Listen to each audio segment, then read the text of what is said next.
Donc je voulais vous faire une petite vidéo. La vidéo, comme vous avez pu le constater, parle en fait des filles au pair, puisque j'ai été fille au pair en 97 pendant un an. Et c'était une super expérience que je ne regrette pas du tout. Mais je tenais à vous faire une vidéo pour vous livrer mon expérience et donner des conseils à toutes ces jeunes filles qui veulent partir en tant que fille au pair, surtout suite à l'incident qui s'est donc déroulé il y a quelques mois et enfin il y a un an je crois, ou un peu plus d'un an, et dont une fille malheureusement est décédée en Angleterre. Donc voilà, je voulais conseiller toutes ces jeunes filles qui veulent partir, vous partager mon expérience en espérant que ça puisse vous aider. Et surtout, n'hésitez pas à commenter la vidéo, à poser vos questions, même 20 ans plus tard, puisque moi c'était quand même en 97, à l'époque du franc encore. Même 20 ans plus tard, je peux vous dire une chose, c'est que une famille est toujours une famille, et que le fait d'être fille au père n'a pas changé pour autant, si ce n'est que vous avez plus de chance, parce que moi à l'époque j'en étais encore au téléphone à carte, et que vous, vous avez des portables et que vous pouvez communiquer facilement avec vos familles. C'est vraiment la seule grande différence, sinon une famille reste une famille. Voilà. Donc n'hésitez pas, la vidéo commence tout de suite. Alors tout d'abord, avant de commencer la vidéo, et je tenais à donner un énorme hommage à cette jeune fille, donc Sophie Lyonnais, qui est morte donc en Angleterre suite à des coups, des blessures, un massacrage psychologique, et apparemment noyée en plus de cela. Enfin bon, bref, on lui a fait la totale. Et je tenais vraiment à lui donner un hommage et tout mon respect, franchement, parce qu'il faut être vraiment courageux pour partir comme ça tout seul à l'aventure. Voilà, c'est pas donné à tout le monde, et quand on le fait en général, c'est que on est passionné, on a envie d'apprendre l'anglais, on a envie de découvrir un pays, on aime les enfants, sinon on part pas. Sinon on part pas. Donc voilà, un énorme hommage, et puis patience, énormément de patience à la famille, à ses parents qui ont perdu vraiment un être cher, à tous ses proches. Donc un énorme hommage et beaucoup de patience durant cette épreuve. Voilà. Donc, pour commencer, en fait, je vous présente mon thé. Donc, je me suis fait un thé vert, une infusion. Donc, j'ai eu gracieusement, donc par arôme et infusion, donc des thés. Donc, je vous les présente avant d'oublier. Donc, j'ai eu un thé Earl Grey ici, vert, thé vert Sancha de Chine, arôme naturel, et un thé Ginger Fresh avec des copeaux de fruits, morceaux de pommes, poires, oranges, figues, dattes, gingembre, arôme naturel. Donc c'est des thés qui sont super détox, c'est des thés qui sont super naturels, pas du tout de calories. Moi je mets pas de sucre, après c'est à vous de voir, mais bon, je vais manger moins de sucre en fait. Et donc voilà, donc n'hésitez pas, donc arôme et infusion, je vous remercie de m'avoir offert ces thés, c'est vraiment sympa. Et je commence donc tout de suite ma vidéo concernant le métier de fille au pair. Alors une fille au pair, qu'est-ce que c'est? Une fille au pair, c'est une fille, une jeune fille qui va vivre dans une famille. Donc vous êtes en immersion totale, vous êtes là pour garder les enfants, pour les aider aux devoirs, pour ranger leur chambre, jouer avec eux, enfin bref, plein d'activités, mais vous êtes aussi là pour apprendre une langue. Donc que ce soit en Espagne, vous apprenez l'espagnol, que ce soit en Hollande, vous apprenez l'hollandais, que ce soit aux États-Unis ou en Angleterre, vous apprenez donc l'anglais. Voilà. Et en plus de ça, la famille se doit normalement de vous payer genre une vingtaine de cours par mois. Voilà, elle peut aussi vous allouer une voiture, ça dépend des familles, ça dépend de vous aussi si vous voulez la voiture. Voilà, et vous devez avoir votre chambre personnelle. Voilà, normalement quand vous êtes jeune fille au père, vous avez votre chambre privée. Vous n'êtes pas dans la chambre d'un gamin ou dans la chambre de plusieurs gamins. Donc voilà, c'est ça une fille au père. Maintenant, une fille au père, c'est très simple, ce n'est pas une bonne à tout faire. Le problème, c'est que beaucoup de familles pensent que, en fait, passent par le biais de la fille au père parce que c'est beaucoup moins cher, et parce qu'ils ont quelqu'un 24 heures sur 24 qui puisse être là à la maison avec leurs enfants. Voilà. Alors qu'une nounou, vous la payez, voilà, si elle est là de 8 heures à, on va dire, à midi, c'est de 8 heures à midi. Maintenant, elle peut rajouter une demi-heure, une heure, mais bon, vous ne pouvez pas la garder jusqu'à 18 heures parce qu'elle a aussi sa famille. Tandis que là, la fille au père, comme elle est dans la maison, elle est tout le temps là. Elle est tout le temps là. Donc il y a des familles qui, même si la famille est là, sollicitent tout le temps la fille au père, du genre, demande on va l'appeler Sophie, demande à Sophie, quand le gamin veut quelque chose, va voir Sophie. Ah bah voilà, alors qu'elle est censée être sur ses jours off, elle est censée être... Voilà. Maintenant, toutes les familles ne sont pas comme ça. Il y a vraiment de très très bonnes familles qui ont pour l'habitude donc d'avoir une fille au père. Donc ça c'est bien. Ça c'est les super familles. D'ailleurs, je vous conseille d'avoir une famille comme ça, une famille qui a l'habitude d'avoir des filles au père, qu'on prend une tous les ans. Voilà, vous êtes à sixième, septième, donc elle a eu déjà toutes les mauvaises expériences, elle sait ce qu'elle veut, elle sait ce qu'elle a le droit de faire, ce qu'elle n'a le droit pas, enfin, ce qu'elle n'a pas le droit de faire, elle sait ce qu'elle peut vous demander, mais ce qu'elle peut ne pas vous demander. Et donc c'est très très important d'avoir une très très bonne famille au père, donc une famille qui est expérimentée. Alors déjà, premièrement, sachez, à toutes les jeunes filles, hein, sachez que beaucoup de familles anglaises en fait sollicitent des filles au père parce que en fait avoir une nounou c'est un luxe en Angleterre. C'est un luxe comme le logement est un luxe par exemple à Londres, c'est un luxe d'avoir une maison ou un bel appartement, d'habiter dans le centre de Londres, mais c'est un énorme luxe, c'est pas donné à tout le monde. Et une nounou coûte hyper cher, quoi. C'est presque 1500 pounds, ce qui est presque l'équivalent de 1750 € chez nous. Donc c'est énorme pour une famille, c'est énorme, surtout quand vous avez un parent seul ou enfin bref. C'est pour ça que je conseille toujours aux filles au père de partir avec une organisation. Vous avez plusieurs organisations, par exemple aux États-Unis, vous avez Au Pair in America, vous avez des systèmes comme Géolang et plein d'autres systèmes. Après, moi je vous dis les sites que je connaissais dans mon temps, donc je pense que vous avez maintenant de nouveaux prestataires qui proposent des jeunes filles au père, mais au moins ce qui est bien avec ce système-là, c'est que vous n'êtes pas tout seul. En fait, vous avez un counselor, une conseillère qui vous accompagne. Si vous avez un problème, c'est elle que vous appelez, c'est elle qui est en contact avec la famille. La famille paye donc cette structure pour vous avoir. Donc elle reçoit plusieurs candidatures. Suite à ces candidatures, elle en sélectionne deux, trois, elle les appelle et ensuite elle se décide donc à choisir la bonne fille au père pour ses enfants. Et vice-versa, vous décidez également si vous voulez ou pas cette famille et vous recevez également plusieurs familles. À vous de décider quelle famille vous voulez. Maintenant, il faut faire un très très bon choix. Prenez le nombre d'enfants selon ce que vous pouvez avoir, enfin, ce que vous pouvez supporter. Ne prenez pas par exemple une famille avec 4 enfants alors que vous savez que vous n'allez pas tenir. Parce qu'un an c'est long. Un an c'est long quand on n'est pas bien. Un an c'est long quand on est loin de sa famille. Un an c'est long quand on se sent seul au monde, quand on est plein de responsabilités alors qu'on est hyper jeune. Un an, c'est très très long. C'est très très très long. Entourez-vous de vos amis. Ne lâchez pas vos amis, même outre-Manche. Même, par exemple, si vous partez de la France, ne laissez pas tomber vos amis en France, quoi. Dites-leur de vous appeler tout le temps. Ne restez pas tout seul.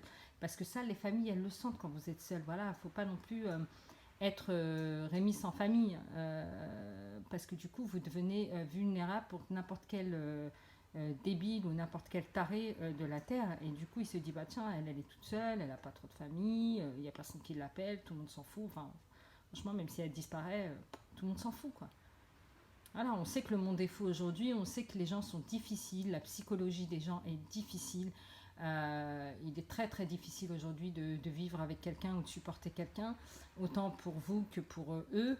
Voilà, c'est difficile dans les deux parties, donc c'est d'autant pour ça qu'il faut vraiment vraiment être sûr de soi et surtout être sûr de sa sélection. Partez plutôt avec une structure, ne partez pas tout seul. Franchement, grand respect à toutes ces personnes qui partent, à moins que ce soit une famille conseillée par des proches, enfin voilà, parce qu'après vous avez des gens qui vous conseillent, qui vous disent ah bah tiens je connais un tel, il cherche quelqu'un, etc., etc. Maintenant, si vous avez vraiment confiance en la personne, oui, pourquoi pas.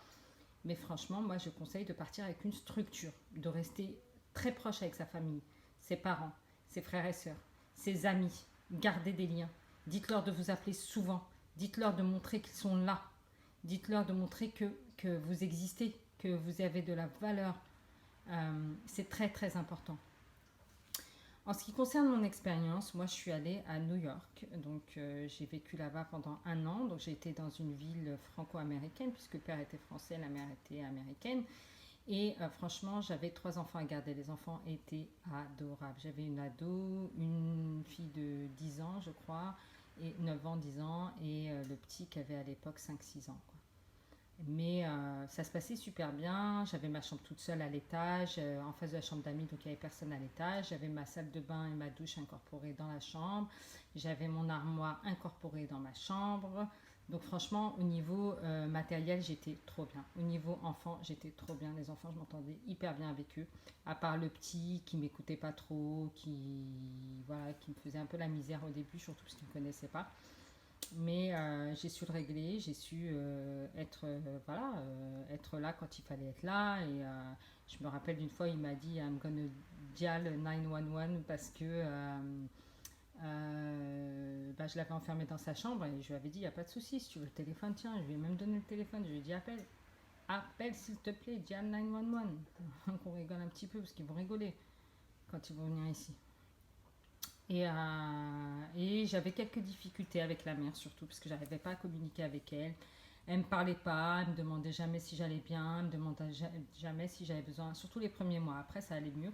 Mais il a fallu qu'on crève l'abcès, quoi. Un matin, moi, je me rappelle, elle m'a demandé si j'allais bien. Et clairement, je l'ai regardée, je lui ai pas répondu. Et là, elle s'est dit, mais je t'ai posé une question et je lui ai dit, d'habitude, tu me poses pas de questions et surtout, tu m'écoutes pas, donc je vois pas l'intérêt de te répondre. Et ça a commencé comme ça.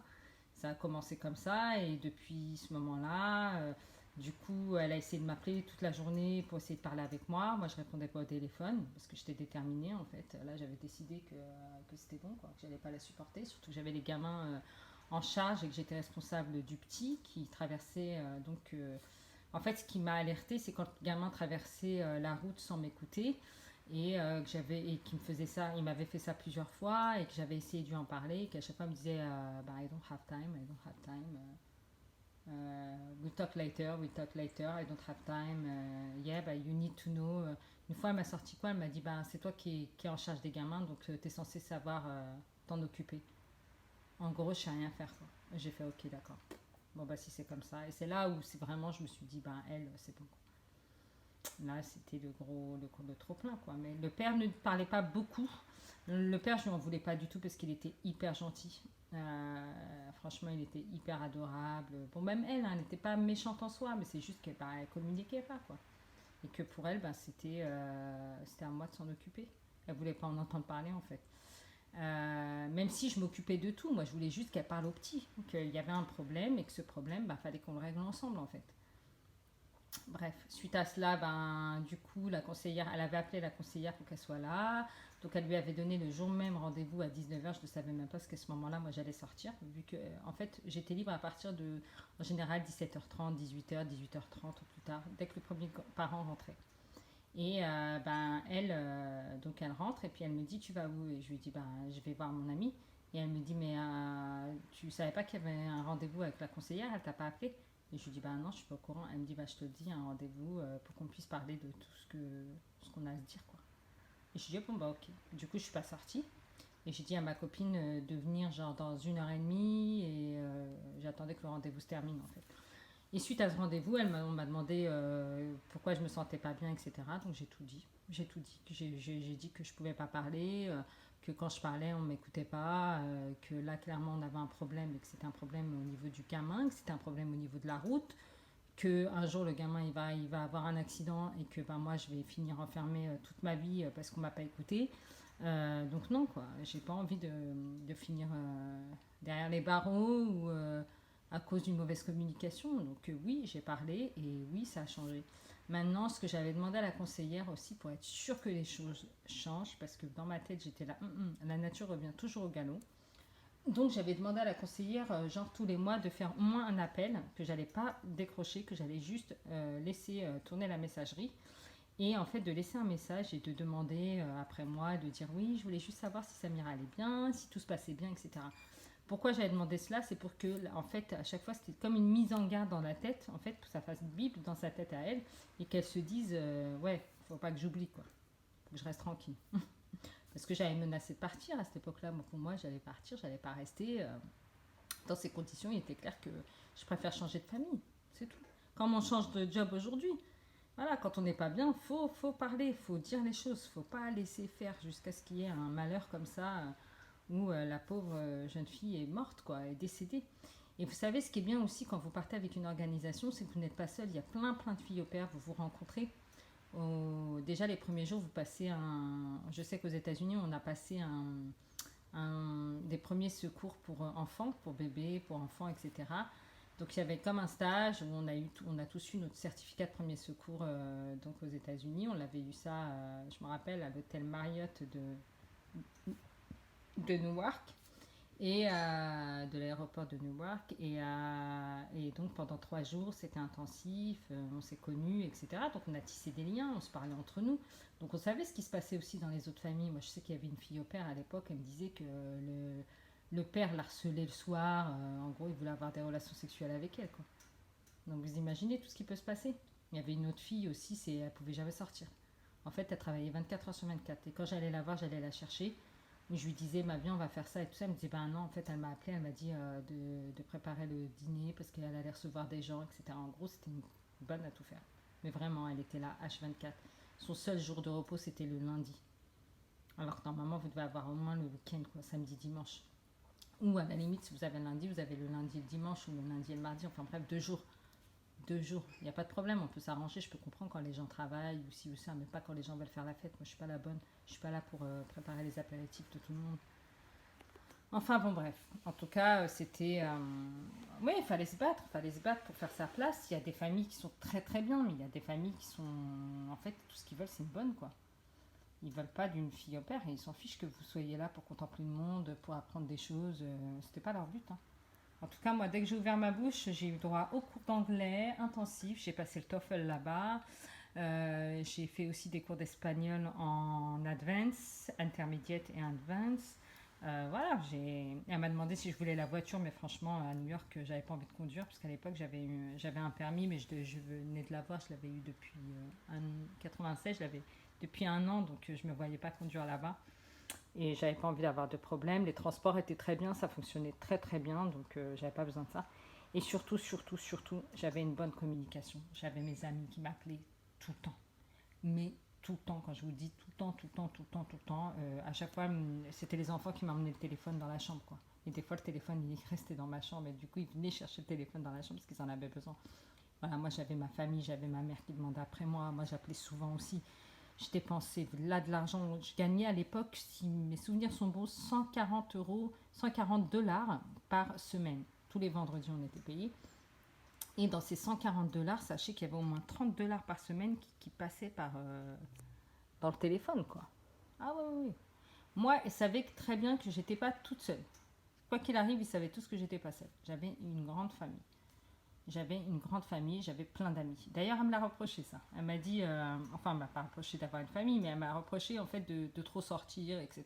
Mais pourquoi je sortais? Parce que le week-end, le peu de week-end où je suis restée, parce que je voulais pas dépenser de l'argent, j'essayais d'économiser un petit peu au cas où ma soeur venait me visiter, ou enfin, je sais pas, où j'avais envie de faire un petit voyage avant de rentrer en France, etc. Ben, tous ces week-ends-là, à chaque fois qu'un enfant avait besoin de quelque chose, ben, il lui disait, ben, demande à Samira vu que j'étais là. Donc moi, ce que je faisais, en fait, c'est que le vendredi soir, dès que je commençais à avoir des amis, le vendredi soir, je partais.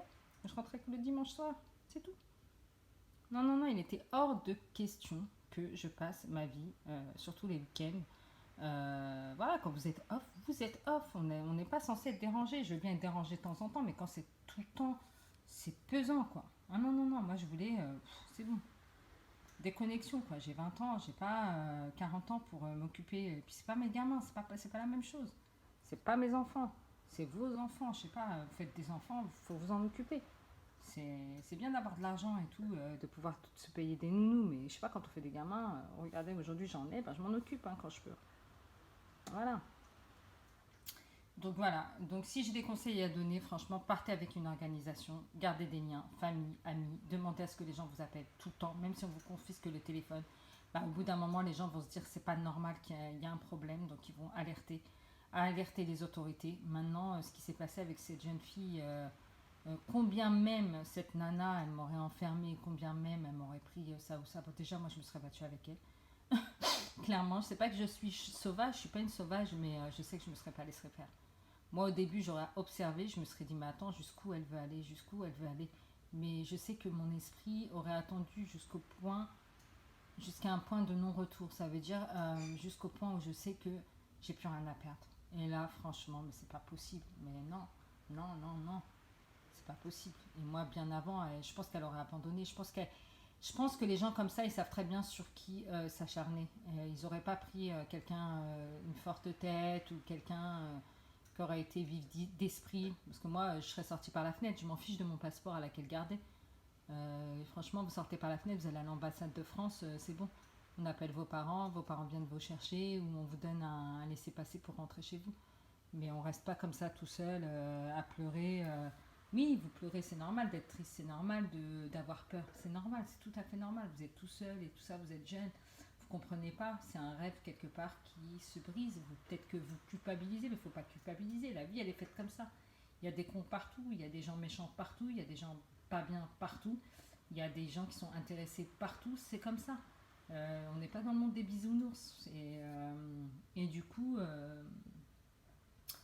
ouais, c'est vraiment dommage que ce soit fini comme ça, mais sachez que c'est pas du tout la seule mauvaise expérience qu'il y a. Il y a beaucoup de mauvaises expériences, beaucoup de filles qui vivent des problèmes, surtout avec les pères qui veulent des relations, voilà, qui vous harcèlent, ouais, qui font des choses vraiment bizarres. C'est vrai, ça arrive souvent. Ça arrive vraiment souvent. Donc c'est pour ça quand vous partez, partez pas tout seul. Montrez que vous avez quelqu'un autour de vous, montrez qu'il y a du monde derrière. Ah oui, et c'est du lourd. Et c'est du lourd. Parce que rien que ça les calme. Ouais. Et puis partez avec une organisation, c'est toujours mieux. Franchement, partez pas tout seul comme ça dans des familles que vous connaissez même pas. Là, j'avais vu une vidéo il n'y a pas très longtemps, je me rappelle plus du nom de la fille qui avait fait cette vidéo, mais elle a été fille au père dans une famille, elle a même pas été payée, elle s'est sauvée. Elle a eu raison, hein, ça sert à rien d'attendre de l'argent, mais apparemment la nana elle était complètement folle, elle avait même pas sa chambre, elle avait les enfants 24 heures sur 24, la nana travaillait 24 heures sur 24. Elle faisait culpabiliser la nana parce qu'elle lui disait ouais c'est à cause de toi, enfin, les enfants vont être tout seuls, ça va être à cause de toi. En gros toute la misère que cette femme vivait en fait, toutes ses responsabilités, et puis c'est elle quoi, c'est elle qui vit cette misère là. Et ben elle la donne, elle se décharge de sa misère sur la fille au père en lui disant c'est toi, c'est toi, c'est toi. Non mais n'importe quoi, psychopathe, schizophrène quoi. Non non non, c'est bon. Et une fille au père, elle est pas là pour, elle est pas magicienne, elle n'est pas là pour vous refaire la maison, vous bâtir votre foyer. Elle n'est pas là pour changer les gamins ou vous changer. Elle est là pour vous aider. Aider les enfants, les habiller, les accompagner à l'école, vous soulager durant la journée. Mais voilà, c'est tout. On n'est pas là pour... je sais pas. Franchement, il y a un problème dans ce métier de fille au père et malheureusement, il a fallu qu'il y ait des expériences comme celle-ci pour que ce soit médiatisé. Mais ça a toujours existé en fait. Ça a toujours existé. Et je pense que les organisations et surtout les jeunes filles ne partaient pas comme ça à l'aventure tout seul. Vraiment, moi je vous le déconseille. C'est voilà. Déjà, moi quand je suis partie aux États-Unis, je me suis dit je vais aux États-Unis parce que l'Angleterre c'était trop près et que c'est le moindre problème, moi j'aurais pris le train et je serais rentrée. Et en plus à l'époque il n'y avait même pas l'Eurostar, j'aurais pris le car là, Euroline, parce que c'était le moins cher. Mais c'est vrai qu'au moindre problème, moi je serais pas restée, c'est pas possible. Et c'est pour ça que je me suis dit je vais aux États-Unis. Et c'est vrai qu'aux États-Unis, ben, vous réfléchissez quand même, surtout qu'il y avait. Franchement, j'étais contente hein, d'être quand même à New York. Voilà, c'est New York, hein, c'est pas. C'était l'Empire State Building, c'était les Twin Towers que j'ai connus. Je suis montée dedans au moins 3-4 fois. Enfin bref, j'ai vécu mon rêve américain, on va dire. Surtout à 20 ans, c'est magique. Quoi. Et ce qui est bien, c'est que j'ai connu plein de monde, je suis sortie, j'ai fait des restaurants, des belles rencontres, des belles soirées. Je, franchement, ouais, je me suis éclatée. Éclatée. Donc franchement, les filles au père, je vous dis, vous pouvez vivre une belle expérience. Mais comme on dit, on ne choisit pas ses parents, mais on choisit son mari. Ben là, on choisit sa famille d'accueil. Donc choisissez bien votre famille d'accueil. Partez avec une organisation. Restez connecté avec vos amis. Restez connecté. Prenez des photos. Quand vous voyez que ça ne va pas, que ça commence... L'instinct ne ment pas. Donc si vous sentez que ça ne va pas, c'est qu'il y a un problème. Dans ces cas-là, commencez à prendre des photos. Commencez à prendre des preuves en fait. Gardez-les sur vous. Ne culpabilisez jamais. Vous êtes jeune, vous êtes fraîche, vous êtes belle. Vous n'allez pas commencer à culpabiliser. La vie est faite de culpabilité. La vie est faite de gens malsains. La vie est faite de choses bizarres. Vous n'allez pas commencer à culpabiliser. Vous n'avez que 20 ans. C'est pas à 20 ans qu'on culpabilise. C'est pas possible. Non. Surtout quand vous êtes censé arriver et vivre une merveilleuse expérience. C'est pas possible, c'est qu'il y a un problème. C'est qu'il y a un problème. Voilà. Encore une fois, n'hésitez pas à commenter cette vidéo, à la partager, à poser vos questions si vous en avez. Je me ferai un plaisir de vous répondre et surtout, surtout, restez connectés. S'il y a des filles au pair qui me regardent, n'hésitez pas à me poser des questions. Si je peux vous aider, franchement, je vous aiderai. Voilà, et hommage à cette jeune fille, à toutes les filles au pair qui souffrent dans le monde, parce qu'il y en a, hein, même si on n'en parle pas souvent, il y en a beaucoup plus qu'on ne le croit. Mais essayez de vivre votre expérience à fond et n'ayez pas peur de partir. Il y a tellement de familles, bien en fait. Pourquoi rester emprisonné chez des cassos? Non, cassos is not for you, ok? Et c'est pas comme ça qu'on apprend une langue. Quand on n'est pas bien, on n'apprend plus rien en fait. Voilà, et vous n'êtes pas un chien. Voilà. Vous êtes une jeune fille, vous êtes belle, vous êtes à l'apogée de votre âge, vous êtes vive d'esprit, vous avez envie d'apprendre, vous avez envie de partager, vous avez envie de découvrir, vous avez envie de plein de choses. Restez pas enfermé dans de la merde, dans des choses complètement inutiles et qui vous apporteront rien au final, à part peut-être une tragédie. Donc ne restez pas, c'est mieux de partir. Ouais. Ah, des fois, il faut partir sans se retourner, et je vous le dis.